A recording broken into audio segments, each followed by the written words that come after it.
അത്ഭുതങ്ങൾ തീർന്നിട്ടില്ല, അടയാളങ്ങൾ തീർന്നിട്ടില്ല കാലത്തിൽ ഈ ലോകത്തിൽ. എൻ്റെ പേര് സത്യഭാമ. ഞാൻ അഞ്ചുമൂർത്തിമംഗലം വടക്കഞ്ചേരിയിൽ നിന്ന് വരുന്നു. കഴിഞ്ഞ മാസം ഇവിടെ പ്രാർത്ഥനയ്ക്ക് വരുമ്പോൾ അച്ഛൻ ഇങ്ങനെ കാലുവേദന സൗഖ്യപ്പെടുത്തുന്നുണ്ടെന്ന് പറഞ്ഞു. അപ്പോൾ സാക്ഷ്യം പറയുമ്പോൾ വിളിച്ചു.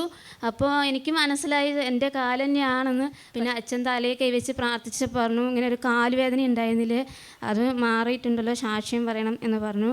പിന്നെ ആ വേദന പറഞ്ഞു കഴിഞ്ഞാൽ എനിക്ക് ചെറുതായിരിക്കും തുടങ്ങിയിട്ടുള്ളതാണ്, കുട്ടിക്കാലം തുടങ്ങി. പിന്നെ അപ്പോഴേ എൻ്റെ ഓർമ്മ വെച്ച കാലം മുതലേ ഉള്ളതാണ്. പക്ഷെ ആരോട് ഞാൻ പറഞ്ഞിട്ടില്ല. അത് തന്നെ പറഞ്ഞിട്ട് കാര്യമില്ല. ആരും ആശുപത്രി കൊണ്ടുവരാൻ നോക്കാനേ നിൽക്കില്ല, കാരണം പറഞ്ഞിട്ടില്ല. നല്ല വെയിറ്റുള്ള വല്ലതും എടുക്കുമ്പോൾ അത് സംഭവം വരും, ഓട്ടോമാറ്റിക്കായി വരും, പിന്നെ അത് പോവും. അങ്ങനെയായിരുന്നു ഇതുവരെ ആയിട്ട്. കഴിഞ്ഞ ഈ മാസം മുഴുവൻ നല്ല വെയിറ്റുള്ള പണിയായിരുന്നു. ഇതുവരെ ആ വേദന വന്നിട്ടില്ല. ദൈവത്തിന് നന്ദി. ഇല്ല, ആര് പറഞ്ഞാലും കേൾക്കില്ല, ആരും മനസ്സിലാക്കില്ല എന്നുള്ള കാര്യം ഉള്ളതുകൊണ്ട് സമർപ്പിച്ച് പ്രാർത്ഥിച്ചു. അതിൻ്റെ മേലും ആരും കേൾക്കാതെയും ആരും മനസ്സിലാക്കാതെ ഇരിക്കുന്ന കാര്യങ്ങൾ ആർക്ക് കൊടുക്കണം? എന്നാൽ ഈശോയ്ക്ക് കൊടുക്കണം.